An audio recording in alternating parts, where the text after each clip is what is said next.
This is Dr. Paul Connett, and we are very, very, very lucky, fortunate, all those good words, to have him talk with us because the country is being deprived of his wisdom. Dr. Connett, please.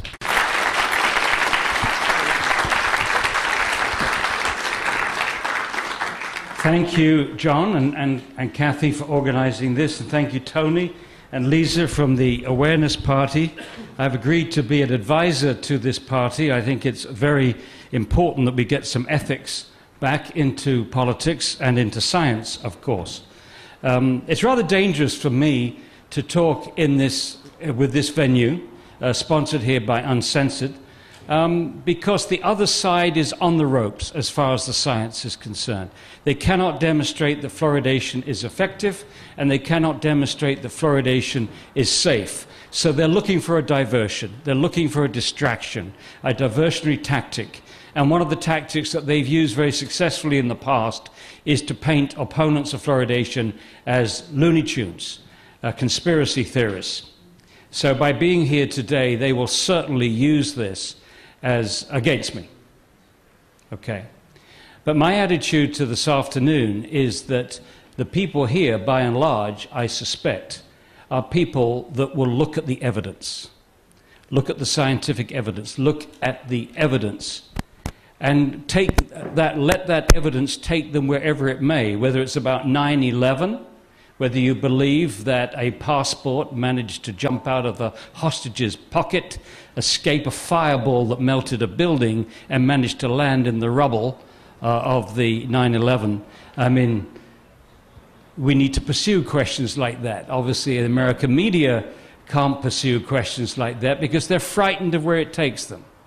And this fluoridation debate, as early as the 50s, people were saying it's beyond debate. They were in the 50s, they were saying, spokespersons for the government were saying, this is beyond debate. Now that's quite a shocker for a scientist, because no scientific issue is ever beyond debate. You've always got to entertain the possibility that an inconvenient truth or an unwanted fact is going to destroy a beautiful theory. All of science is a theory. And you always have to nurture the notion that at some point that theory is going to be overturned. Einstein thought there was only one law that would not ever be challenged, and that was the second law of thermodynamics. Okay, a little bit more about my background. I didn't want this issue. I was approached 3 times in the 80s, early 90s, to take on this issue by somebody in Ontario, by somebody in Spokane, Washington, and somebody in Ohio. And I turned them down, and the reason I turned them down was 2 reasons. One, I was incredibly busy. I was teaching chemistry full-time at a university, and in my spare time, that was every weekend, term breaks and holidays, I was traveling around the world on waste management, fighting incinerators. And to give you the end of that long story, after 25 years, that's taken me to 49 states in the United States, 7 provinces in Canada, and 54 other countries. This is actually the 5th time I've been to New Zealand. So very, very busy, and I didn't want a 3rd issue, and I didn't want a 3rd issue that was going to stigmatize me, which was going to convince people that I was over the edge. They already thought I was on the edge with dioxin and incineration being bad ideas, but this would have definitely pushed me over the edge in their eyes. And then my wife, one afternoon, brought a cup of tea and put it on my desk and gave me a bunch of papers and said, "Dear, would you read these?" And I said, "What is it?" And she said, "Fluoridation." I said, "Take that away, these people are crazy." But being my wife, unlike those other 3 people, I couldn't put her off. She says, "You've got to read it." I said, "Look, why?" She says, "Well, there's going to be a meeting tonight in the village council, and they're going to consider whether we're going to continue fluoridation. And I didn't even know we were fluoridated," she said. "And I want you to tell me whether I should be supporting the continuation of this or whether I should be stopping it." Because she's pretty, involved politically, locally. So, okay, all right, I'll read it. Now, when I started reading those papers, the one intention I had in the back of my mind was as quickly as possible to persuade my wife that the people opposed to fluoridation were indeed Looney Tunes and we could get on with our life. And one of the things I thought they confused was fluoride and fluorine. Fluorine is the most aggressive, most reactive element in the periodic table, whereas fluoride as a chemical species is very unreactive. Unreactive. This is like comparing salt with chlorine. You know, that's the difference. Anyway, I read down there, and it's clear they hadn't made that mistake. And it turned out that fluoride is extremely active from a biological point of view, and that the first opponents of fluoridation in the United States were biochemists. Biochemists who would use fluoride to poison the enzymes in their experiments. So they weren't Looney Tunes. And there was another thing that struck me. How incredibly low the level of fluoride was in mother's milk. In fact, very, very low, 0.004 parts per million. And what that means, if you're living in a community where the water is fluoridated 1 part per million, a bottle-fed baby is getting 250 times the level of a breastfed baby.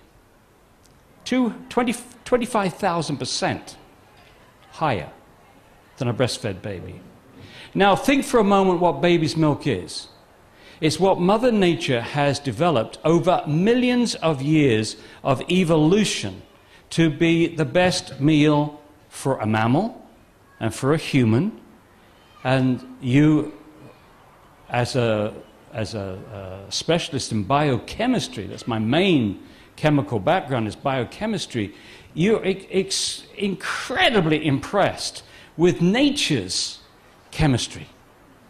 It's incredible. For us to pull off the chemistry that goes on at room temperature and at atmospheric pressure every microsecond, maintaining all the 10,000 chemical reactions in a human body at the same temperature. We can tell that someone's sick if they just deviate by half a degree from a certain temperature. This incredibly complicated, exquisite chemistry operating with enormous, subtle feedback loop mechanisms and so on, we would need a chemical complex the size of New Zealand to duplicate that chemistry. And the thought that a bunch of dentists at the American Dental Association knew more about the nature about what a newborn baby needed for a healthy development was something which I found totally preposterous then, and 15 years later I can see it's utterly preposterous now. And that's with all the evidence that we've gained from the last 15 years. So yes, this is another example of man's extreme arrogance. The notion that nature is broken and we have to fix it. In this case, it seems rather insignificant. It's about tooth decay, and maybe we can improve tooth decay by improving on the level of fluoride in mother's milk. Now, let me say at the outset, I do not believe that fluoridation is the worst problem facing this planet. There are far worse problems.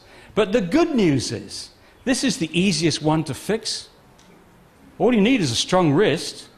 Just got to turn off a tap. You know, when the political will is there, it's as easy to end like that. I thought when walking to the village council, that meeting, I said to my wife, I said, this is going to be easy, Ellen, this is going to be easy. I said, when they hear what I read this afternoon, there's no way they're going to continue to do this. It took us 7.5 years to get it out of our village. It ain't easy. It ain't easy. So to get that tap turned off, we need political will. We have to change. We have to get that political will. And the only way you can get that political will is by informing people, masses and masses of people. And that's become easier over the last 15 years because of the internet and because of the emails and so on. We can communicate better than we can ever communicate, people to people, like-minded people to like-minded people, and they can't keep hidden anymore the evidence. The evidence, all the studies are almost instantly available for anybody to read. They can't hide it anymore. They can't keep honest people, honest scientists, doctors and dentists away from the literature. And they've done their best to do that. They've done their best to keep people away from the literature with two strategies. One, trust us, we're authority, we've got white coats on, we're your government, trust your government, and all these organizations endorse fluoridation. How can they all be wrong? Are they out to hurt you? No, no, no, no. So you've got authority on the one hand, and you've got the other attack, which is the people opposed to fluoridation are Looney Tunes. And when you see the way they've gone after opponents, for instance, when Phyllis Mullinax published her pioneer study on the effect of fluoride on animal brain, she was sacked. She was fired. She was told that her work was no longer relevant to dentistry. So when people see what happens to opponents of fluoridation, it has a freezing effect. Most people don't like being ridiculed. They don't like being ridiculed in public. I did not look forward to being ridiculed in public, and it made me slow to react. Anyway, here we are, 15 years later, and I've just written a book on this. You talk about the 50 reasons, you should read that, but it's slightly dated.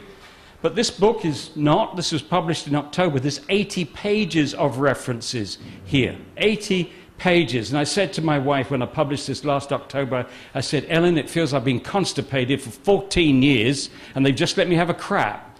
She said, don't say that. For goodness sake, don't say that. They think the book is a load of... No.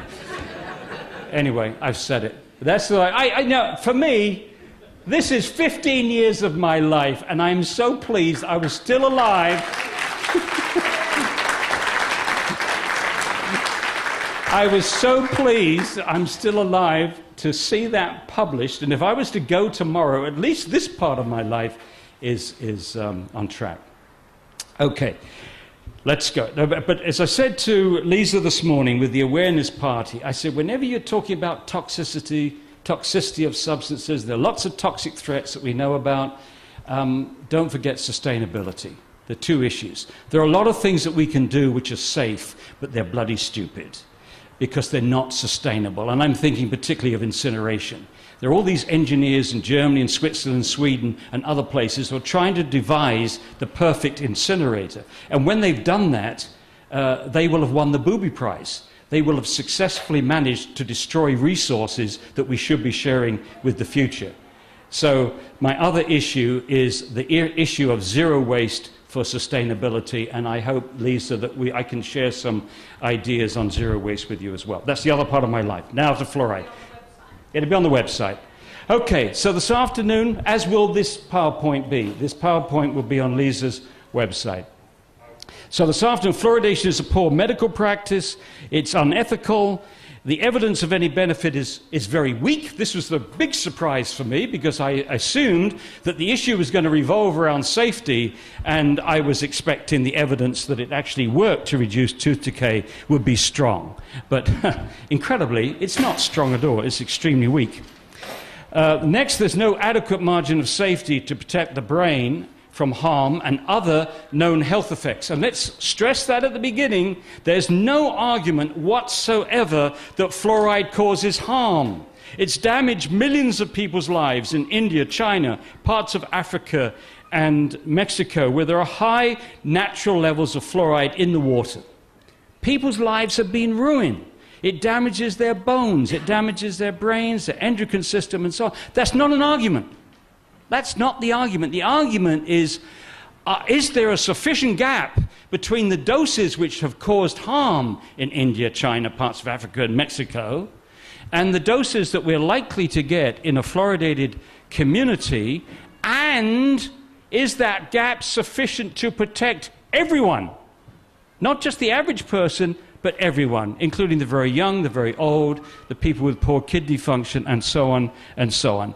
And I will show to you emphatically that there is no adequate margin of safety.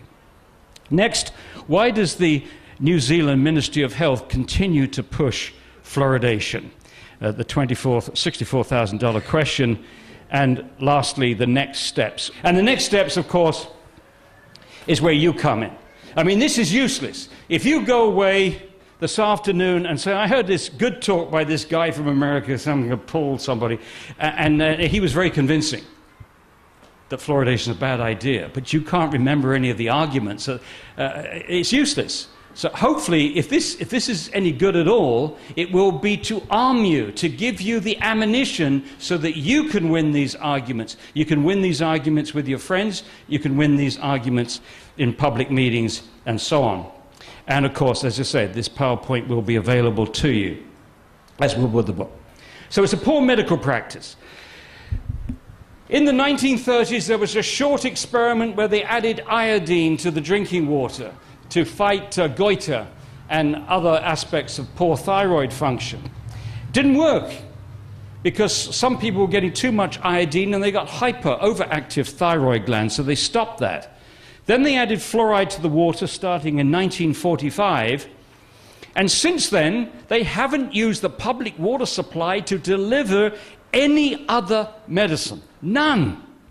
And why is that? Because it's a clumsy tool to deliver medicine. Yes, you can get your engineers to control the fluoride concentration at the waterworks, but you don't control the dose, which is what hurts you. It's not concentration, it's dose.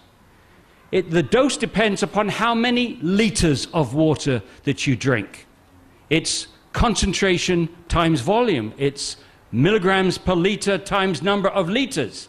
Now, I was in Australia a few weeks ago, and miners in Western Australia are drinking 10 to 12 liters of water a day. They're going to be wrecking their bones with that. In 30 years from now, these guys are going to be limping all over the place. So it's the dose you can't control. And ask any pharmacist, is there any drug in your store that you can give to anybody and tell them you don't have to worry about the dose, take as much as you want? No. He'd look at you as if you were stupid. Of course not. The second question is, it goes to everybody. When you put it in the water, it's going to go to the very young, it's going to go to babies that are bottle fed, it's going to go to people that are sick, people that have poor nutrition, it's going to go to everybody. Ask the pharmacist, is there any drug that you can give to anybody? No, not at all. Is there any drug that you can put out there, that the prescription drug that you don't have a doctor overseeing for side effects? No. Is there any drug out there that are prescribed that you don't have a health agency carefully monitoring the whole population for side effects? No. There have been practically no health studies in fluoridated countries. Maybe a couple in New Zealand. None. They're just not looking. It's not a nutrient. Some proponents still talk about fluoride being a nutrient. There's not one single biochemical process in the body that needs fluoride. To demonstrate that something is an essential nutrient, you have to starve the animal of this substance, and if it's a nutrient, they develop a disease. You know, if you starve the old British sailors of vitamin C, they developed scurvy. That's why we called them limeys, remember? Limeys because they took the limes for vitamin C. But the way they found scurvy was they found that there was this nutrient that we weren't getting. They've never demonstrated that any animal has got a deficiency for fluoride, yeah? They actually mixed the limes with the rum. Otherwise, they couldn't get the sailors to eat them. Oh, that's excellent, excellent, excellent. Very good. Okay. So it's not a nutrient, but of course, as I've already mentioned, it is extremely toxic. Not only does it interfere with enzymes, but it also interferes with G proteins, which are a little complicated, but basically G proteins are involved in getting messages across membranes. This is not something you want to interfere with. The chemicals used are not pharmaceutical grade. You know, dentists don't believe this when they're told this. These chemicals are obtained from the wet scrubbing system of the phosphate fertilizer industry. A spray of water captures two toxic gases, hydrogen fluoride and silicon tetrafluoride, and left to themselves, those gases have decimated the local environment, damaged the vegetation, crippled cattle.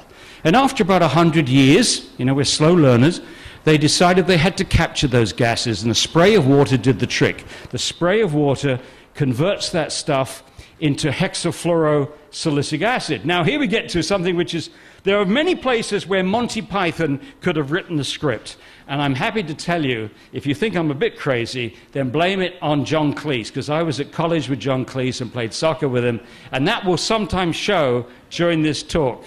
You know, I can only remain serious for about 5 minutes, so I'll try.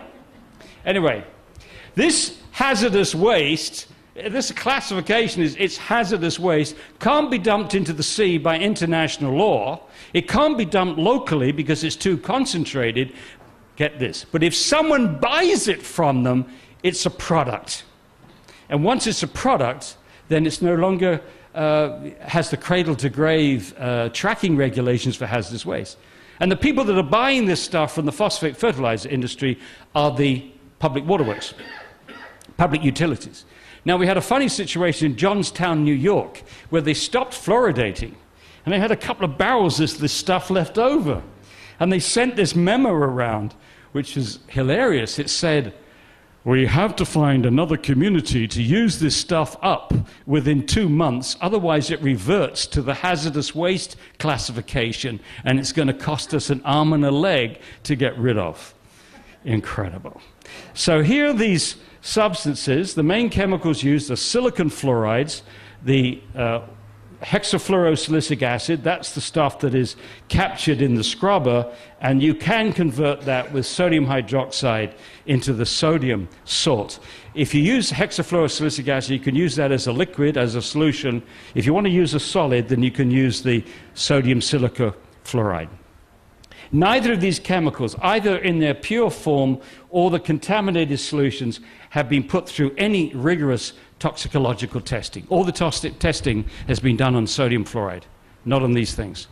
And in fact, when they make this stuff, you've got a whole bunch of other nasty stuff in there as well. You've got arsenic, you've got cadmium, you've got lead, you've got mercury, all kinds of toxic metals in that stuff.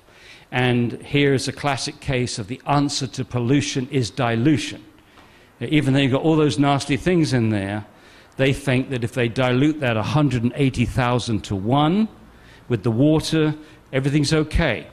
Except I should also tell you that the same phosphate rock that is mined for phosphate, soluble phosphate in Florida, is also mined for uranium. And so there are also trace levels of radioactive isotopes in this stuff. Mind you, with the current situation in Japan, we might not make any difference. Now, the proponents claim that all they're doing is merely adjusting the levels of a naturally occurring element. But because a substance occurs naturally does not make it safe. I've already told you that naturally occurring fluoride is wrecking the lives of millions of people in India and China. And also, arsenic is naturally occurring in some water supplies. It doesn't make it safe. But if you want a guide as to what is safe, certainly what is safe for the baby, then nature's given you a very good guide. It's the level in mother's milk, and I've already mentioned this. The level is as low as 0.004 parts per million. The baby is getting 250 times that level in a fluoridated community. In New Zealand, your average levels are between 0.7 and 1. The average is 0.85. And so at 0.85, you're getting 200 times. 200 times the level in mother's milk. Again, that's 20,000% of the level in breast milk. The proponents claim that water fluoridation is not medication. But the definition of a medicine, in most places, maybe not New Zealand, but in most places, is a substance given to people to help prevent or combat a disease. And it's only the intention. Whether it does work or not is not the issue. If the intention is to combat or prevent a disease, it's a medicine. And fluoride is added to the water to help to combat tooth decay. So fluoride is being used as a medicine, and water fluoridation is mass medication. All the rest is semantics. That's the fact. It's a poor medical practice. The official classification in the United States from the FDA, the Food and Drug Administration, is that fluoride is an unapproved drug. It's never been subjected to the randomized clinical trials of for any other drug on the market. Even though this is the most prescribed medicine in America, going to 180 million Americans every day, in every glass of water they drink, it's never been regulated by the FDA. However, get ready for Monty Python, it's coming in soon. They are. The FDA does regulate fluoridated toothpaste, bless them. And here's a packet of fluoridated toothpaste from the United States, Crest in this case. And on the back it says, drug facts. So even Crest disagrees with the New Zealand Ministry of Health. Do not swallow. Only use a pea-sized amount. And that's a pea-sized amount. And here's the warning. This is the required warning from the FDA. Keep out of the reach of children under 6 years of age. If more than used for brushing is accidentally swallowed, get medical help or contact a poison control center right away.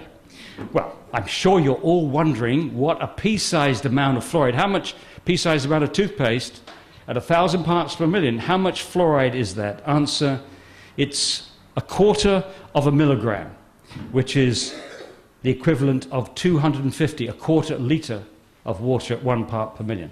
So we're talking about one large glass of water. This is 250 milliliters right here. Now, Monty Python. Well, I think, John, we should put the same warning in the kitchen. Right then. Right then. Over the tap, do not swallow. Keep out of the reach of children under 6 years of age. If you should accidentally swallow a glass of water, contact a poison control center immediately. Now, I can't help feeling that the FDA scientists there were so pissed off that they've never been able to regulate water fluoridation, that when they did this, they thought, this will end water fluoridation. When people joined the dots, they will realize how ridiculous water fluoridation is. But if that was their plan, they failed, because people can live with this discordance. They can live with the discordance here that says don't drink more than a glass of water, equivalent, and drinking umpteen glasses of water. Okay, it's not ethical. No government has the right to force medication on its people, especially to fight a non-contagious, non-life-threatening disease. I think some people, but not all people, but some people would possibly entertain the notion that if there was some terrible, catastrophic, contagious disease, the government might step in and force everybody to have a jab of something, okay? You know, you'd have to override individual concerns here. But some people wouldn't even accept that, but many people would. But for a non-contagious, non-life-threatening disease, to force it on people? No, this is lunacy. It's unacceptable. It deprives the individuals of their right to informed consent to medication. Oh, this is just a philosophical difference, they say. It's a little philosophical difference. It just so happens that this little philosophical difference emerged from the Nuremberg Convention, where people were so disgusted with the human experiments by the Nazis during World War II, they said never again. They said you must not make human beings into experiments. You can't experiment on human beings without their informed consent. And this is the largest medical experiment that's ever been conducted on planet Earth by our governments. And we have not given our consent to this. And basically what's happening here is that a government is doing to everyone what a doctor can do to no one. If I, as a doctor, said to you, I've put some really good stuff in here, it is really great for you, really, really good, drink it. And you said, no, I don't want to drink it. Drink it. If he forced you to drink it, and you said no, he could lose his license. Because he's required to tell the patient what it's good for, what the side effects are for, and when he's gone through all that, that rascally, irrational, emotional citizen still has the right to say, no, doc, I don't want to take it. But our arrogant governments have said, no, we're going to force it on you, whether you like it or not. Now, the good news in New Zealand, this is still a local decision. You can still win this by voting against it. You can still win it by getting a council to vote it out. And that's happened, and it will continue to happen. In Australia, they're not that lucky. I've been into communities in Australia where they've had 800, 900 people to a meeting like this, where we've had 23 local professional people in the doctors and dentists saying we don't want it, and the Department of Health in Victoria has said you are going to have it whether you want it or not. I had the dubious pleasure of an interview with the Chief Dental Health Officer of Victoria a few years ago. And before I went there, John, I sent him a copy of the 50 Reasons. And when I got to the meeting and we started off, I said, have you had a chance to read the 50 Reasons? He said, yes, we have, but it hasn't changed our opinion about water fluoridation. I said, fine. I said, would you be prepared to put into writing, with all the scientific documentation, your response to these 50 reasons? And he looked at me straight in the face. He said, neither I nor my staff have any intention of doing that.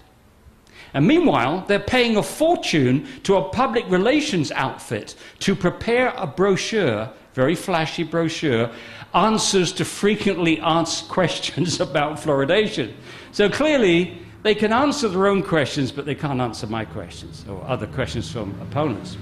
The second question I asked him was, Dr. Hall, if fluoride is so good for children, why is the level of fluoride so low in mother's milk? And he said, well, Mother Nature has dealt some children a raw deal. Now think about it.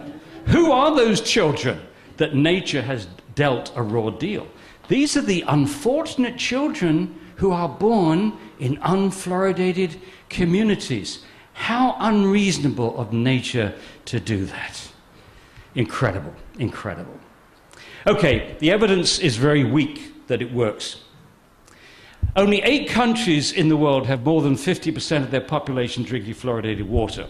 Australia, Colombia, Ireland, Israel, Malaysia, New Zealand, Singapore, and the United States.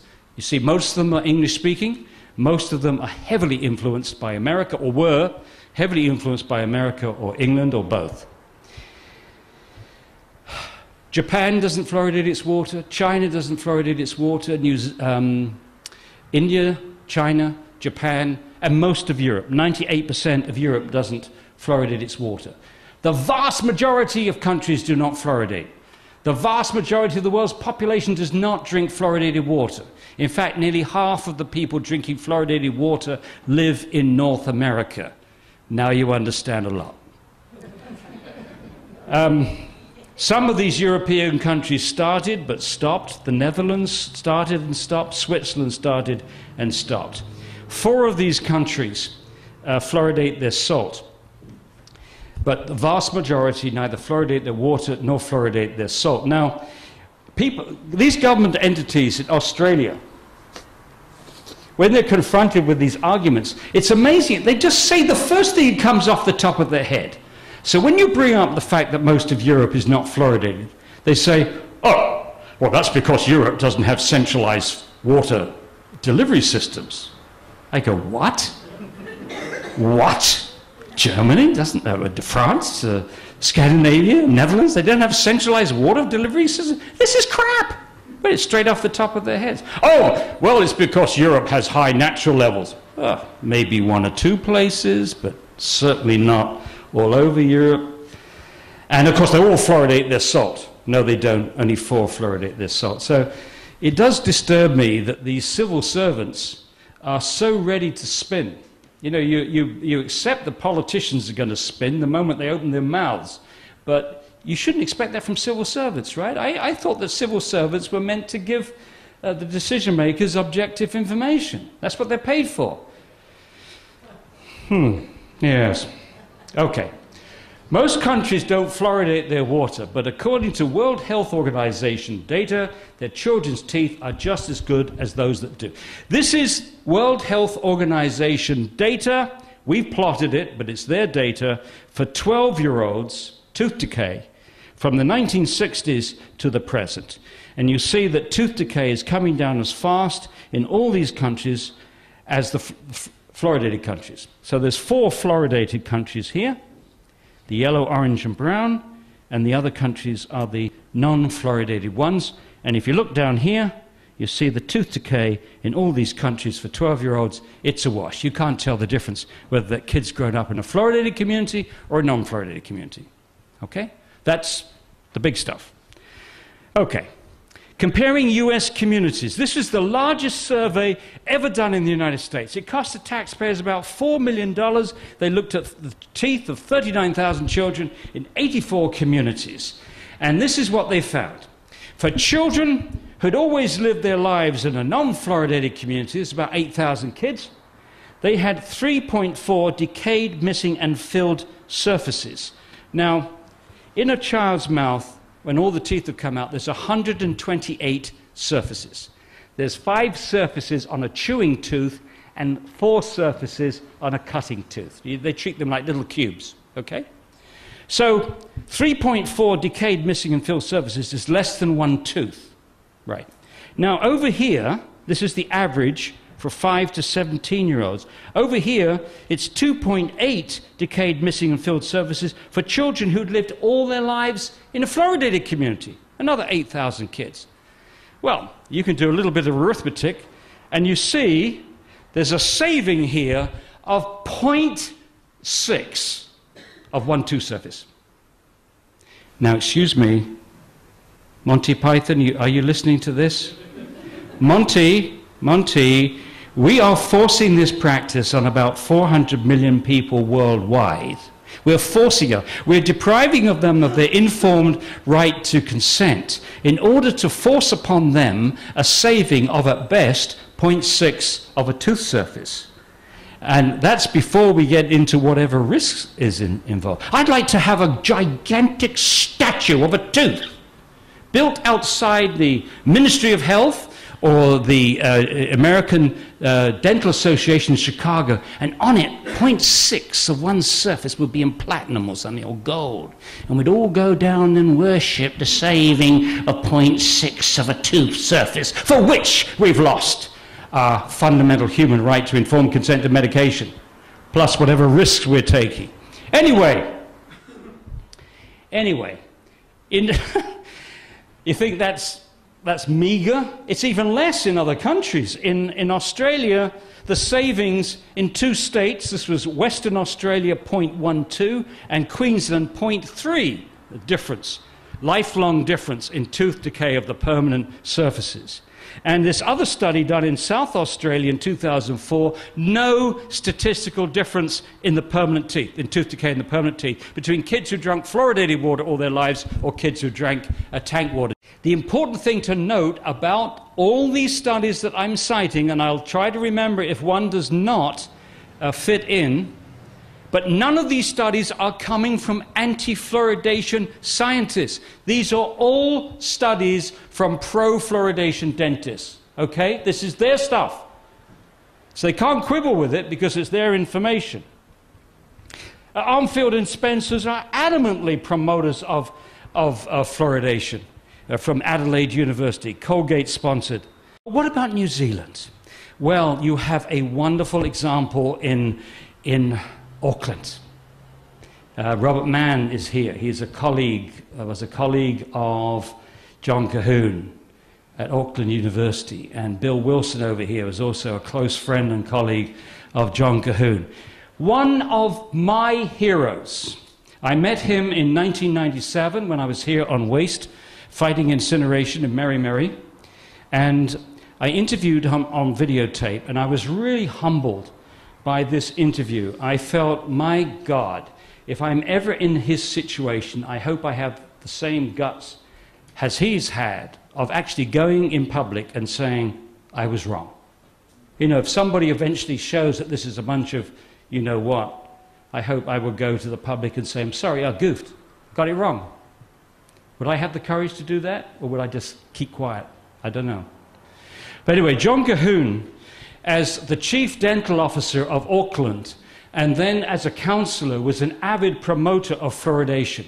He was so effective that he was sent on a world tour in 1980 to collect the evidence once and for all that fluoridation worked. He went to Asia, he went to Australia, he went to North America, he went to Europe. 4 months. And to his utter dismay, the researchers behind the scenes were telling him, John, we simply are not finding a difference in tooth decay between the fluoridated and the non-fluoridated communities. So he came back, a little crestfallen, to New Zealand, and he found a big report on his desk marked confidential. And this report was the tooth decay figures for the whole of New Zealand. In those days, every 5-year-old and every 12-year-old had their teeth examined as part of the National Health Service. And he looked at the data. There was no difference in tooth decay in the children in the fluoridated cities and the non-fluoridated cities in New Zealand. In fact, the teeth were actually a little bit better in the unfluoridated cities. He still didn't do anything public with this. And then his assistants came to him and showed him pictures of dental fluorosis. And at that point, he decided to act. He took the kids in front of the TV cameras and went to the public and said, I was wrong. He apologized and spent the rest of his life trying to stop fluoridation in New Zealand and beyond. A really courageous man. He had the kind of integrity. If everybody had his integrity, can you imagine what this world would be like if our government officials had that kind of integrity? Unfortunately, they don't. And what he discovered is the same thing that Robert Oppenheimer's discovered. You have a very inflated notion of your power and your abilities when you are saying what the establishment wants. And when the establishment wanted an atomic bomb, Oppenheimer was a king. He was a god.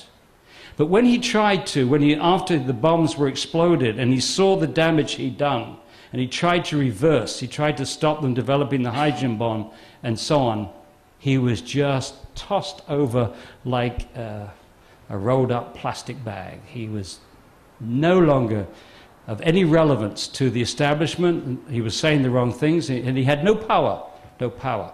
Worth remembering that. I call it the Oppenheimer factor. I found this myself when I was talking to groups around the world fighting incinerators. Oh yes, everything I was saying about dioxin. Oh yes, oh what a brilliant man. Oh, I wish I had you as a chemistry professor at college. And then when I've gone back to those same groups and tried to interest them in fluoride, oh, what a crazy guy. You're a pathetic little twerp. Fancy getting involved with fluoridation. What an idiot. Yeah. So you realize you get a very inflated notion. If you're telling people what, like now here, you want to hear that fluoridation is bad for you, right? So I'm the king for a day. Wait for the next one. Anyway, one of the things that John Cahoon did, after a while, he took a PhD, and I think, Robert, you were one of his advisors, yes, for his PhD. And one of the things that he found was that the Hastings-Napier trial for fluoridation, which was started in the late 50s, was a fraud. Was a fraud. The very study that was used to promote fluoridation all over New Zealand was a fraud. And it was a fraud for these reasons. One, they dropped the control city of Napier after a year because they were finding the tooth decay was better in the control city than in the fluoridated city. So they got rid of the control quickly. And then at the end, when they described the drop in tooth decay, they didn't tell people that they changed their way of classifying tooth decay. It was far less stringent at the end than at the beginning. So the drop, the so-called 60% drop in tooth decay, was a reflection of an artifact of how they were measuring tooth decay at the end compared at the beginning. But they never made it clear in their reports that they changed that methodology. So that was fraud. That was fraud. But here's an interesting letter that was sent out in 1962 by the director of the Division of Dental Health. I take it this is Ministry of Health. I'll read it. You probably can't read this. This is in the middle of this experiment now. No one is more conscious than I am of the need for proof of the value of fluoridation in terms of reduced treatment. It is something which has been concerning us for a long time. It's only a matter of time before I will be asked questions and I must have an answer with meaning to a layman, or I'm going to be embarrassed. And so is everyone else connected with fluoridation. But it's not easy to get. On the contrary, it is proving extremely difficult. Mr. Espy is conferring with Mr. Bock and Mr. Ludwig, and I am hopeful in due course they will be able to make a practical suggestion. I will certainly not rest easily until a simple method has been devised to prove the equation fluoridation equals less fillings. Now, if that's not a smoking gun, I don't know what is. You know, we're 7 years into the experiment. They're not finding the evidence. They're embarrassed by this, and they're struggling to find a way to prove that fluoridation equals less fillings. And now we know how they did it. They changed the methodology for the assessment of dental decay. I sent Dr. Calhoun's study to the Associate Minister of Health, Tony Ryle, and I said it would take a man of great patriotism and the ability to take a lot of flack in order to do something as important for New Zealanders as trying to remove fluoridation. So he passed it on to the Assistant Minister of Health. Betty Lefifter in 1998 described the difference in tooth decay in the permanent teeth. This was a survey of the whole of New Zealand as clinically meaningless. But studies from the Ministry of Health. I was very fortunate to talk to the Ministry of Health last week. 25 people showed up. That was good. 25 people showed up. And I had before that read a report of theirs called Our Oral Health. And they found, this is quoting, they found that 9 to 10-year-olds continuously exposed to water fluoridation had half the dental caries experience. And this, of course, is the reason to keep this magnificent obsession going. Now, they referred to 4 studies. Here they are. Lee and Dennison, 2004. They compared Wellington, which probably has the best tooth decay rates in New Zealand, the best, versus Canterbury. Wellington is fluoridated, Canterbury is not fluoridated, and they had a saving of 1 DMFS, 1.4 subtracted from 2.4, 1 decayed missing and filled surface. Okay, so that's slightly better than America. But what's the percentage difference? The percentage difference is only 41% saving. In actual fact, the percentages are very misleading. You look at the absolute saving, so 1 tooth decay saving. But if Lee and Dennison had compared Canterbury with Waikato, which is fluoridated, or Otago that is fluoridated, they would have found that Canterbury was doing pretty well. It was doing 31% and 11% better than those 2 towns. So you have to be very, very careful when people are comparing 2 towns, because unless you match up very carefully the income levels, you can get any result that you want. There's a far stronger relationship between income levels and tooth decay than you'll ever find with the absence or presence of fluoride in the water. Now, that's first study. Second study, K. I can't pronounce that name. K. No significant relationship was found between residential fluoridation history and dental caries in the permanent dentition. Wait a moment. I thought the Ministry of Health was offering this as evidence that fluoridation was working. No difference. All right? Let's look at another one. Schulter. Prevalence of dental caries in the deciduous teeth, the first teeth. 54.9% in the fluoridated, 62% in the non-fluoridated, a saving of 7%. Well, okay, that looks good. Not bad, 7%. Permanent teeth. Fluoridated, 15.9. Non-fluoridated, 11.7. Permanent teeth worse in the fluoridated areas, but not statistically significant. So this is another, either no difference or better for the non-fluoridated community. Not doing too well, right? There's 3 studies. 2 have found no difference. 1 found 41% or 1 tooth surface. Fourth study. They looked at the residents in a fluoridated community. If they had no residents, it was 1.22 DMFS. Continuous residents, 0.7. The saving is 0.5 of a tooth surface, or 43%.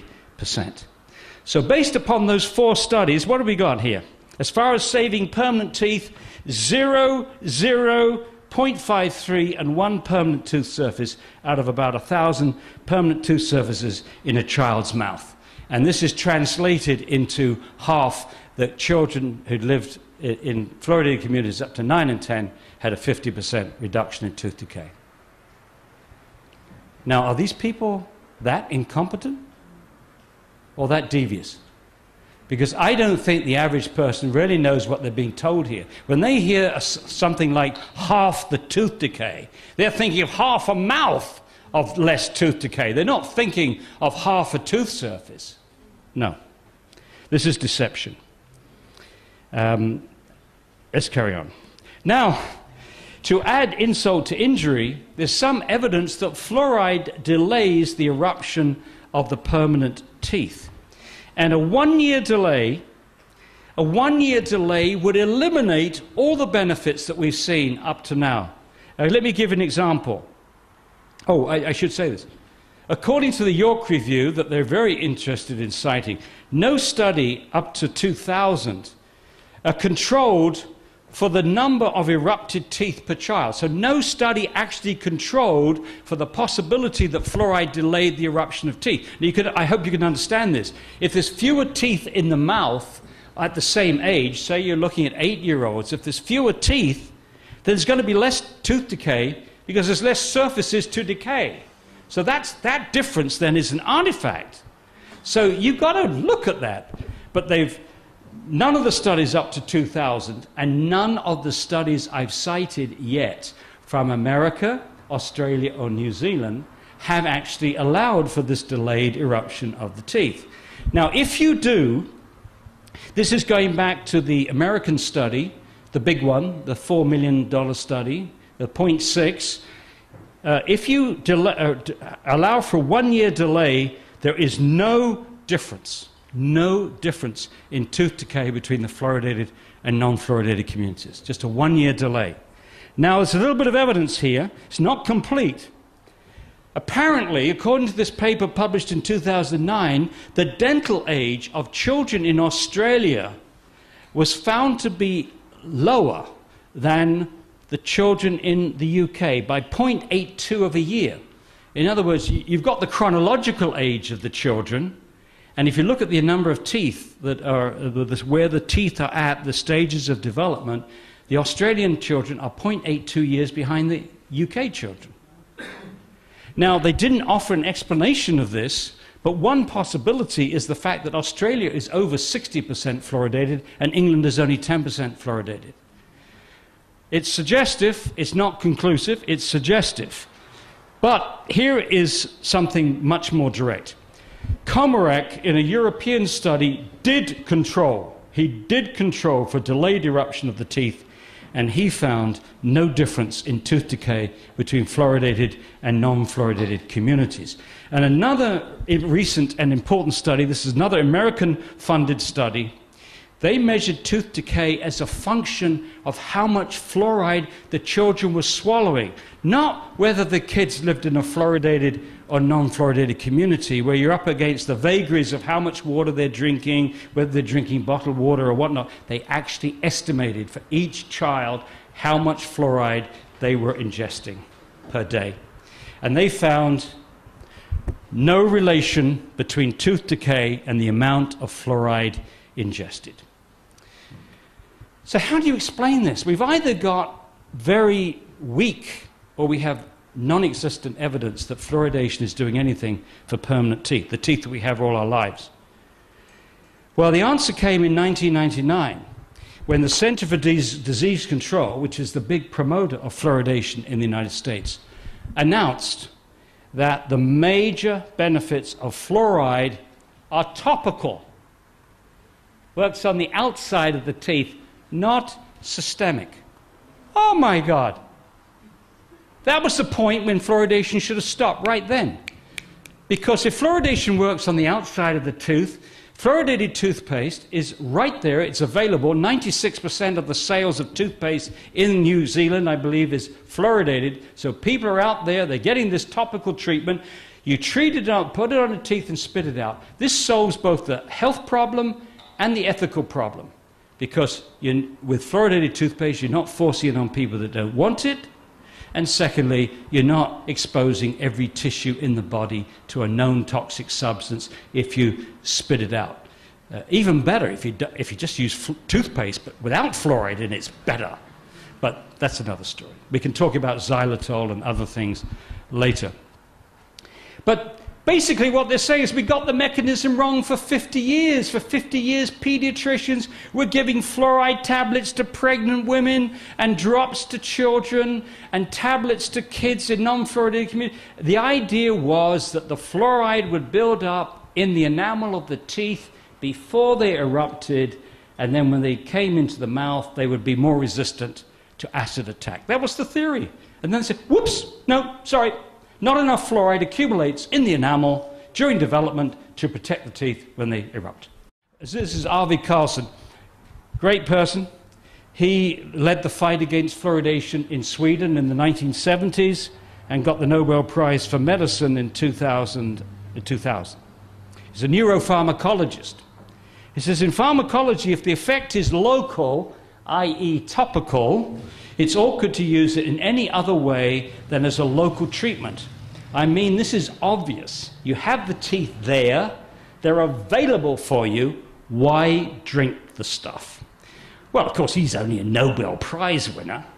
And so we should get John Cleese onto this, okay? John Cleese says, well, you know, you people in New Zealand, you're so frightened of the sunshine, aren't you? You put all this stuff over your face, and you run around looking like Eskimos when you're playing cricket, right?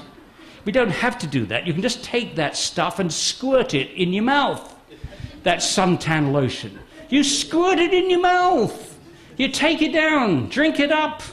Now, if someone suggested that to you, you'd say, wait a moment, this suntan lotion, isn't that meant to protect the skin from the sunlight? Yes, it is. Well, how do you know if I swallow it that it's going to go all through my body and come out and protect the skin? And by the way, is it toxic? I mean, these are two questions you would ask John Cleese and he suggests to you this solution, right? But our Ministry of Health doesn't ask sensible questions like that. Okay, we've got to part 4. There's no adequate margin of safety to protect everyone from known harmful effects. Now, I must tell you about this report because it's been largely ignored by New Zealand and Australia and all the other fluoridating countries, even though it's 507 pages, 1,100 references, and the most comprehensive and thorough investigation of fluoride's toxicity in water that's ever been undertaken. And the other piece of important news is it was undertaken by an independent, truly balanced panel. On this panel, they had 3 people that were opposed to fluoridation, 3 people that were very avidly for fluoridation, and 6 that had not taken a position. They thought it would take 1 year to review the literature. It took them 3.5 years. I was the only scientist that was invited to present my arguments in person for 45 minutes, just after the Center of Disease Control, which was a wonderful experience, because the CDC guy was the most boring public speaker that you've ever witnessed in your life. I mean, he was speaking, he was droning on, and his drone didn't even match the slides. He was out of sequence. And I looked and I was delighted because all these, I saw the panel members before I'm going, they're all reading my stuff before I'm speaking. And they're not listening to him at all. They're reading my, all right, never mind. Never mind. It was a walkover, but never mind. So they came out with this report, and basically what they said, that their brief was to look at the safe drinking water standard in the United States, which is set atrociously high at 4 parts per million, and they came back and said the standard is not safe, it needs to be lowered. The very same day that this report is released, the American Dental Association says this is not relevant to water fluoridation. And 6 days later, Tweedledum caught up with Tweedledee and said, the CDC said, this is not relevant to water fluoridation. This report is consistent with our promotion of fluoridation at 1 part per million. Now, first of all, it shows these people have no understanding of toxicology because they're assuming because they were talking about 4 parts per million, this wasn't relevant to 1 part per million. You can't do it by comparing concentrations. You've got to compare doses, right? Somebody drinking over 4 liters of water at 1 part per million would get more fluoride than somebody drinking 1 liter at 4 parts per million. So you can't do it on the basis of saying the concentrations we use are less than 4 parts per million. But that's what they did. That's what they did. Pathetic. And then the National Health and Medical Research Council in 2007 in Australia did exactly the same thing. They said they were doing a thorough systematic review of the literature and dismissed this in 1 sentence. It wasn't relevant to Australia.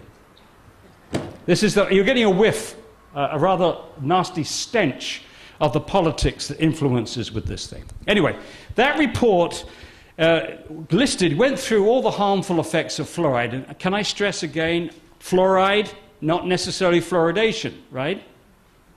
Remember that margin of safety we've got to discuss. So what they found is that fluoridation causes dental fluorosis. We knew that. Fluoride causes brain damage. It lowers thyroid function, accumulates in the human pineal gland, it causes bone damage, possibly osteosarcoma. Yes, we may even be killing a few young men. But what's the lives of a few young men if you're saving 0.6 of a tooth surface? Some people are very sensitive to low levels of fluoride, which is exactly what you would expect.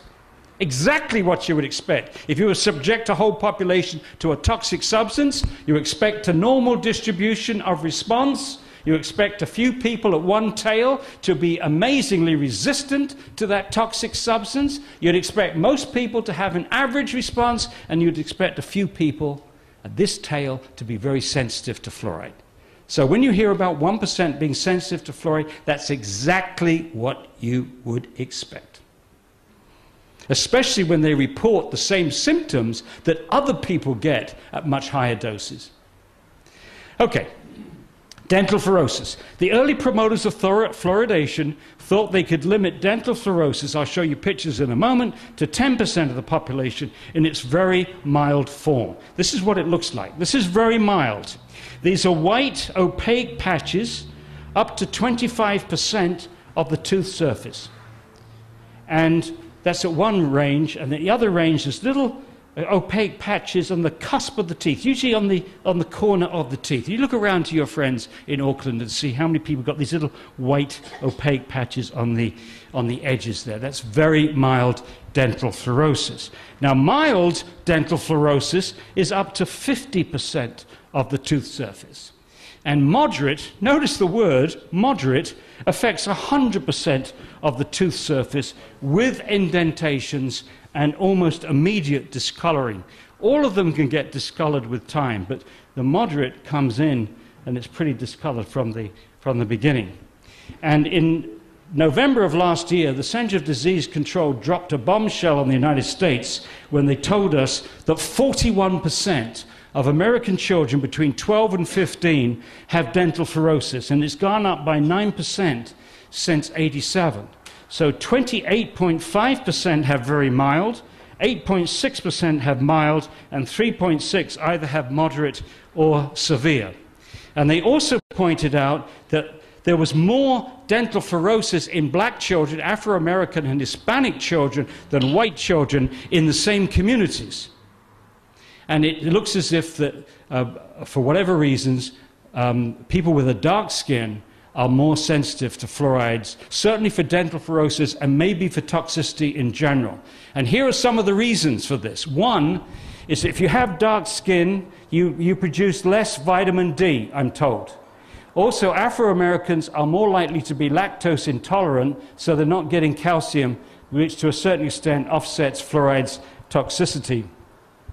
And also, if the communities of color are in low-income areas, that's also where you'd expect to find lower diets, poorer diets. And poorer diets, less protein, less magnesium, less calcium, less vitamins, would also make you more vulnerable for fluoride's toxic effects. In New Zealand, the dental fluorosis rates are about 30%.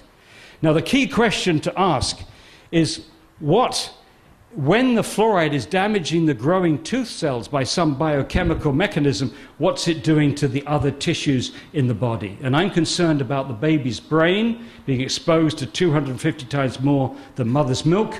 This is what Arvid Carlson said. He wondered what would happen if an increase of exposure through bottle-fed babies would have on the brain. He said that in 1978. Since then, here's the National Research Council. It is apparent that fluorides have the ability to interfere with the functions of the brain. There have now been over 100 animal experiments showing that fluoride damages the brain. When the NRC looked at this, there were 5 studies which showed a lowering of IQ, and now there's 24. There's 24. One was published just a few weeks ago. These studies mainly come from China, from Iran, India, and Mexico, that fairly moderate exposure to fluoride lowers IQ. This study from China is very important to me. I actually went to China at Zhang's invitation. I looked at the 2 villages where he did this study. For eyeballing it, the only difference appeared to be the level of fluoride in the water. They actually controlled for lead and iodine, which could interfere with IQ. And he found a drop of 5 to 10 IQ points across the whole age range. In fact, found a shift. The whole IQ curve was shifted over. This is for males. The black line is the low fluoride. The purple line is the high fluoride. So a whole shift in the IQ curve. Fewer very bright kids, more mentally handicapped kids. Similarly with the females, the whole curve is shifted over. And he estimated that the lowering would occur, the threshold was 1.9 parts per million. This next slide is the most important slide. If you could remember this, it would be great. I'm now going to show you what I mean by margin of safety analysis. There is no adequate margin of safety to protect all of New Zealand's children from this effect. Zhang found that the threshold was 1.9 parts per million. But don't forget, this was a small study group of a homogeneous, I mean, they're all Chinese, they all have similar everything in these villages except fluoride. Now you've got to extrapolate to protect all the children in New Zealand, different ethnic groups, different nutritional status, different everything, all over New Zealand, completely different. And what we normally do in a situation where you found a harmful effect in a small study group, and you're extrapolating to protect, to find a level that protects everyone, you divide by 10. That's called the intra-within, intra-species variation. You're saying we expect some children to be 10 times more sensitive than others to any toxic effect. So, the first thing we have to do is to convert this concentration to a dose. So I'm going to assume that these children were drinking just 1 liter of water a day.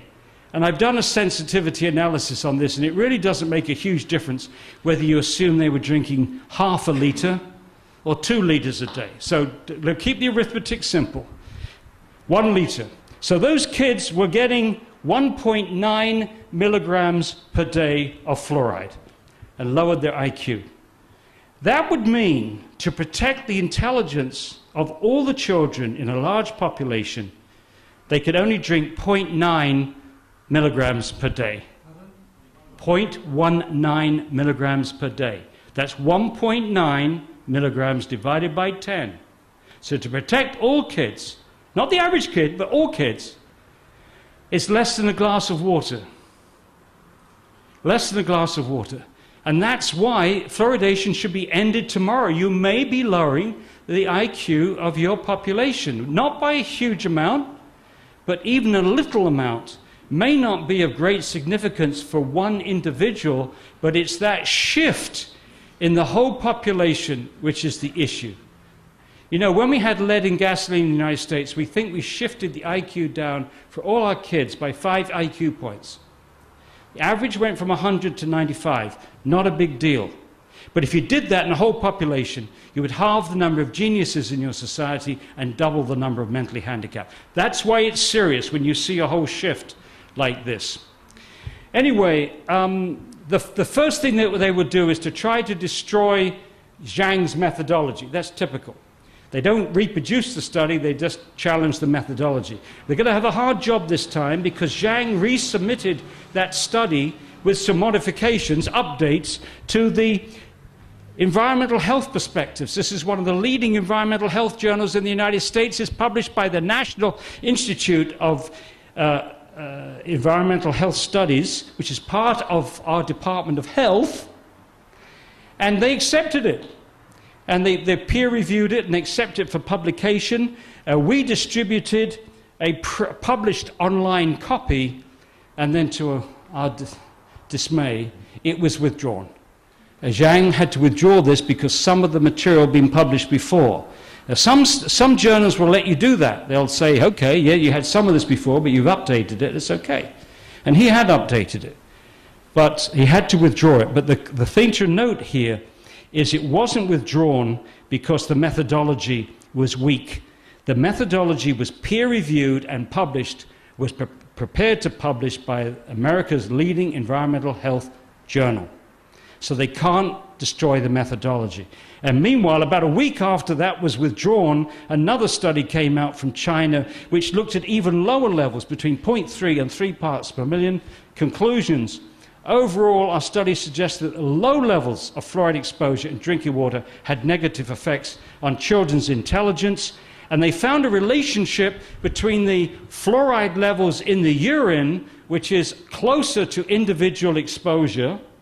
The level in the urine is close to the level that you are exposed to, it's related, and lowered IQ scores, and they actually plotted IQ, and the IQ is coming down as the level of fluoride in the excreted urine, meaning the exposure to fluoride, goes up. And that was, the p-value for that relationship was 0.0001, meaning it's very statistically significant, and the end result is an increase in the fluoride concentration by 1 part per million is associated with a decrease of 0.59 IQ points. Again, not huge, but significant because we're talking about something being done to everyone. So we're left with two preposterous notions. What parent in their right mind would put their children's teeth above their brains? And what government would support a program aimed at lowering tooth decay by at most 0.6 of one tooth surface if it lowered the IQ of the population by even a small amount? It's interesting, 0.6 of a tooth decay and 0.59 IQ points for, okay. And the answer is, of course, New Zealand would be prepared to do that. Just quickly, osteosarcoma. You can see the science and the politics here. Bassin, who's a dentist, got her doctoral thesis in Harvard, and she found that young boys exposed to fluoridated water in their 6th, 7th, or 8th years, this corresponds to the mid-childhood growth spurt when the bones are turning over rapidly, and a 5 to 7-fold increased risk of developing osteosarcoma by the age of 20. Osteosarcoma is a bone cancer which is frequently fatal for young men. So this is where I say we might be killing some young men with this practice. Not many, because it's a fairly rare cancer. Now, the politics. Her boss, Chester Douglas, who is a consultant for Colgate, a promoter of fluoridation, just somehow for the next 4 years failed to tell anybody that his graduate student had found this, including going to the British Fluoridation Society 1 year later in 2002 and saying to the British Fluoridation Society, my work shows no relationship between fluoridation and osteosarcoma. Oh, they were so pleased to hear that. But he didn't tell them about his graduate student's work. Totally unethical, totally unethical. I mean, he could have told them and given his reservations, but not to tell them, unacceptable. She eventually published her study with 3 co-authors. In the same issue of the journal, up pops Douglas again and puts in a letter discounting her findings. He says, my larger study will not show the same results as Bassin. And promoters of fluoridation have been using this promise of a study, which is unpeer-reviewed and unpublished, to knock out a well-conducted study which found that effect. And that includes the new National Health and Medical Research Council in Australia. And Douglas promised his study for the summer of 2006, and we are still waiting for Chester Goddo Douglas to produce this study. That's the politics of the thing. Thyroid function, several lines of information indicate that fluoride exposure has an effect on thyroid function, and if fluoride lowers thyroid function, it would explain the delayed eruption of teeth, the lowered IQ in children, and also the fact that we have a huge increase in hypothyroidism in the United States. The pineal gland. Jennifer Luke showed in England that fluoride accumulates in the human pineal gland, which makes an important hormone called melatonin, which is like a biological clock. It deals with the onset of puberty, jet lag, sleep patterns, and aging.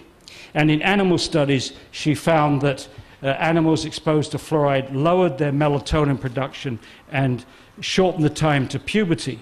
When she looked around in the literature, she found only one study that dealt with anything to do with puberty and fluoride, and it was the second trial in the United States, from 45 to 55, Newburgh, Kingston. And she found that the young girls in the fluoridated community were menstruating on average 5 months earlier than the non-fluoridated community, which they didn't think was significant at the time. And that same study found a significant difference in cortical bone defects in the fluoridated kids, twice as many. The cortical bone is the outside layer of the bone, which is most important for protect against fractures. Again, not felt to be important, but this study in Mexico showed that for children, as the severity of dental fluorosis goes up, meaning the exposure to fluoride before the permanent teeth come out, the incidence of bone fractures increased in a fairly linear fashion for both children and adults. Again, the promoters just content themselves with criticizing the methodology. There's been no attempt to reproduce this study in fluoridated communities. Similarly with arthritis, we know that the first symptoms of fluoride is damage to the bone in India and China, just like arthritis, pains in the joints, stiffness of joints, and so on. And we have 1 in 3 American adults with arthritis. You ask a doctor, Doc, I got arthritis, what causes that? And he says, we don't really know. We think it's got something to do with aging. Well, it could be something to do with aging in a fluoridated community, whether you live 10, 20, 30 years, 40 years drinking fluoridated water. No one is looking in any fluoridated country. And we're also concerned about bone fractures. The NRC conceded that bone fractures was an issue with fluoride. Fluoride hardens the bones, but makes them more brittle. And whether or not that will have an influence on hip fractures is something I don't have time to go into, but there's one important study. If you go to chapter 17 in our book, we go into that in some detail. Now, as far as New Zealand is concerned, I should warn you that tea drinkers may have a problem here. The fluoride levels in tea, particularly in England, you know, you go to England, then first thing in the morning, they knock on your door. You're sound asleep, and this perfect stranger comes in. No, would you like a nice cup of tea, dear? So you have a cup of tea before you awake, then you have 2 or 3 at breakfast, then you have 11sies, then you have lunch, and then you have tea time, of course, and it goes on all day. They have hundreds of cups of... Well, here are the levels of various different kinds of tea, and if you assume that 1 litre is 8 cups of tea, or 4 mugs, somebody drinking 8 cups of tea could be getting anything from 1 to 7 milligrams a day. If you drink 16 cups of tea, you could be up to 14.6. This person here is going to be getting levels of fluoride which are associated with the tripling of hip fracture rates in China. So a heavy tea drinker could damage their bones. Now, and also don't give tea to kids too soon because of their brains, okay? But it may be, we may be lucky, it may be because the tea drinkers in Australia, New Zealand and England have milk in their tea, and it's possible that the calcium in the milk is partially protective. You could hope you can swing on. But what I recommend is that you mix. Don't just drink tea. Drink tea, drink herbal tea, drink coffee, drink water, mix it around. Don't have just all tea, okay? And also, this argument is another argument why you don't want to fluoridate countries like New Zealand and Australia and England, because you're already getting a lot of fluoride from the tea. But I have some questions. Can we leave the questions to the end? Because I want to finish. I'm nearly finished, okay? Okay. This is the thing which I find shocking, and this is the subtitle here, How Hazardous Waste Was Added to Our Drinking Water and the Bad Science and Powerful Politics which keep it there. So the bad science is coming up. It's atrocious. No fluoridated country has have done their own studies to investigate a relationship between fluoridation, lowered IQ in children. In actual fact, there's one small study in New Zealand, but that's it.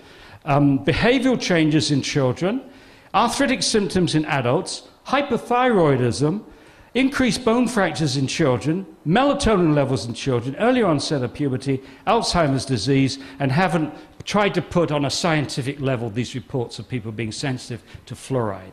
This is atrocious. This is irresponsible. I mean, this is a violation of basic, common sense, medicine. Doctors are not trained to even recognize these symptoms. They're not trained at medical school. And talk about censorship, John. People have been trying to get me to give, asking the professors and the deans of Otago University for me to go in there and give this talk. And the dean of the medical school and the dean of the dental school are refusing point blank to allow me to come in to give a talk. When students independently asked me to come in, the dean called the students in, and now that's been quashed. And the motto for this university is Dare to be Wise. So Otago University, Dare to be Wise. But it gives you some indication of how little information that doctors are getting on this issue, at least in Otago. Maybe they're getting more in Auckland, I don't know. No. If you don't look, you don't find. The absence of studies does not mean the absence of harm. Monty Python, are you ready? Are you ready? Here we go. Dr. Peter Cooney, the Chief Dental Officer, Chief Dental Officer of the whole of Canada, told an audience in Dryden, Ontario, and I was there, I heard it, I challenged him to a debate, but he wouldn't debate me, but he gave his talk. We videotaped it, so I have this delicious quote on video. He said, he's Irish extraction, so I tried to give the accent. He says, I walked down your high street today, and I didn't see anyone growing horns, and you've been fluoridated for 40 years. Now I have visions of the Health Canada's department. They have all these horn specialists. They have the whole horn department. They have specialists in cow horn, bull horn, goat horn, deer horn, even moose horn. And these diligent scientists comb the whole of Canada looking to see if there are any horns growing in anybody's head. And they've done this diligently for years, and they found no horns. So fluoridation is safe. Absolutely safe. Absolutely safe, nothing to worry about at all. Okay, so why? Why? The $64,000 question. I do not think, I'm sorry, John, I do not think they're trying to dumb down the world's population. I do not think they're trying to limit the world's population. No, you don't think so. You think so, I don't think so. But anyway, but the only rational explanation that I can come up with, which is only halfway there, is that these health agencies continue to promote water fluoridation, even though the science indicates that it's neither effective nor safe, is because for whatever reasons, it's become more important to protect this practice than to protect the people. Now, of course, that begs the real question, why is that? And I'm trying to look at this rationally, okay, so why does the dental lobby continue to promote fluoridation? Well, they're very proud of this practice. If you argue this with the dentist, they're going to get very emotional about it. They're very proud of what they've done. Fluoridation helped to establish dentistry on a par with medicine. You know, the fluoridation research took place in the 40s. The first trials began in 45. The US Public Health Service endorsed it in 1950, but in 1948 they built the National Institute for Dental Research in Washington, Bethesda, Maryland. So this is when dentistry became on a par with the rest of medicine in terms of getting the big money for research. All of a sudden they're on the map. And fluoridation is the backbone of public health dentistry. So don't think they're going to take this lightly. They built their reputations, their identity around fluoridation. Dr. Hardy Lineback in Canada confirms that dentists today are getting more money treating dental fluorosis than they are treating dental decay. So they haven't lost money with this. And they've certainly made their careers and reputations. Actually, I'm less interested in why the dentists keep doing this as to why the health bureaucracies continue to promote fluoridation. And before we can answer that, we've got to think at these bureaucracies at three levels: at the bottom, in the middle, and at the top, or the top of the chain of command. When you think of the Ministry of Health, you've got the Ministry of Health in Wellington, right? And they are feeding their policies to district health boards, which in turn are feeding them to local health boards, and eventually, right at the bottom, you have the doctors. Now, as far as the bottom is concerned, you've got thousands of doctors and dentists who believe in fluoridation. I believe in fluoridation is the best thing in the world that's ever been made, because that was all I was taught in dental school or medical school. That's all my professors taught me, was that this was a holy experience, this fluoride, God's gift to teeth. Anyway, but the trouble is, you see, that now that they've left dental school and medical school, they don't have time to read the literature. The three authors of this book, we're all retired chemistry, physics, and biology professors. So we had all the time in the world to study the literature. They don't have that time. And I don't hold that against them. The only thing I hold against them is, without reading the literature, they're prepared to go to the public and say this is safe. And they shouldn't do that unless they've read the literature. They're just second-hand. They're passing on second-hand opinions as if it was their own. So they put that white coat on and say, I'm your doctor, I tell you it's safe. Okay, in the middle of the chain of command, what do we know about that? Bureaucrats are trained to promote, not to question policy. And if you're a bureaucrat and you're seen to challenge policy, bye-bye, yeah. You don't make much progress in that. You're seen as a troublemaker, as, awkward. That Smith is awkward. Keep your mouth shut, Smith. Okay, so that's the middle of the bureaucracy. So we're left with the top of the bureaucracy. At the top of the chain of command of these health agencies, their major concern is credibility. Credibility. And this is my equation. Lose fluoridation, lose credibility. Lose credibility, and you lose or threaten the public's trust in other important public health policies. And you can guess what some of those policies are. You see, when you get to that, you look at the difference between this almighty battle for 0.6 of a tooth service. Give me a break. The Ministry of Health has just given $1.2 million to an outfit to promote fluoridation. Is this all for 0.6 of a tooth service? Could be. I don't think so. But when you get to some of those other health policies, then you're into multi-billion-dollar interests. And something which they would, you see, you know, one of the interesting things about human behavior is all of us sometime rationalize bad things with good reasons. We find a good reason for doing the bad thing, which is often uncomfortable. It's uncomfortable, but we make it comfortable for ourselves. We have that amazing ability to do it. Let me give you an example I dreamed up and see if this works for you. Okay, so I'm in my 50s, and I'm working for a drug company. And I've discovered that one of the drugs which is earning a huge amount of money for this company is actually causing this health effect in my experiment. Now, I take this to my boss, and my boss says, don't you dare let that out. This will cost the company billions, and you know, you're out if you do that. Now, that guy says, gosh, if this was me, acting as a freewheeling individual agent, I would tell that boss to go and stuff it. I'm not going to do it. But I'm not a free agent. I have a wife. I have 3 children. I have these children at university.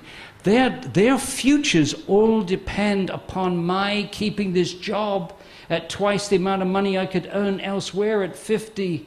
So even though this is against my interests as an honest, decent person, I'm going to sacrifice that in the interest of my wife and children. Now, I only give that as an example of how you can rationalize doing something which is bad, but pretending to yourself you're really being quite a noble person going along with this thing. And I suspect that something is happening here, that they have decided that if they say that they made a mistake with fluoridation, it's going to affect other health policies which they are convinced are saving lives, improving lives, doing all kinds of things, and those would be threatened. And that's why they must keep fluoridation going. And what I said to them, and of course public health policies really do depend upon the public's trust. The public's got to trust. My response: I argued to the Ministry of Health last week that coming clean and stopping their support for fluoridation and switching to, say, the promotion of topical treatments and better education for diet, John Cahoon's PhD thesis makes that point, that education is more important than fluoridation. Health agencies would improve their credibility and regain the public's trust. So in other words, by keeping fluoridation going, when more and more people realize that this is crackpot, the science is not there to support it, is only going to undermine more and more the public's trust in them, and it's going to make it far worse than them. So bite the bullet, come clean, and you know from individual cases where people have the courage to do that, they don't lose. Ultimately, they win because people respect them more for admitting they've made a mistake. Now, the science is on our side. If you go to FAN New Zealand's website, you'll find the scientific arguments. If you go to our website, you'll find the scientific arguments. You'll find the health database that my son put together. You will also find that you can access this report online from our site. You can search it electronically from our site. So you've got access to that. You've also got access to this video. It's only 28 minutes long. It's 15 scientists, 3 scientists who wrote this. Arvi Carlson, Nobel Prize winner, 2 former EPA, US EPA scientists, Sir Ian Chalmers, and a few other distinguished, Phyllis Mullinex, who did the first animal experiment with fluoride on the brain, myself, Vivian Howard, really good, important people. And that's important for you to share with people, because those who think that the people opposed to fluoridation are twerps, idiots, Flat Earth Society, when they look at this, there's no way. I think you do better just to get people to look at this rather than argue. Don't argue with them. Just try to persuade them to look at this with an open mind and then have the argument afterwards. And on that tape also is not only this on the tape that you can buy, but also the 28-minute interview with Chris Bryson, and also a 59-minute interview I had from the crew at Alex Jones' show there. And that's the best interview I've ever done. That's 58 minutes of it. So you've got a lot of ammunition there. You have more ammunition today, and of course our book. So with this, you can really, we wrote this so that citizens would no longer be put down by the white coats. Because you say to the white coat who tries to pull rank on you, I'm a doctor, I'm a professional, and you're only a citizen. You say, fine, have you read the book? Oh, you haven't? Oh, well, when you've read the book, then maybe we can have this discussion further. So this levels the playing field for you, at least until they've read it. Then you might be in trouble. But anyway, you can try. Thank you.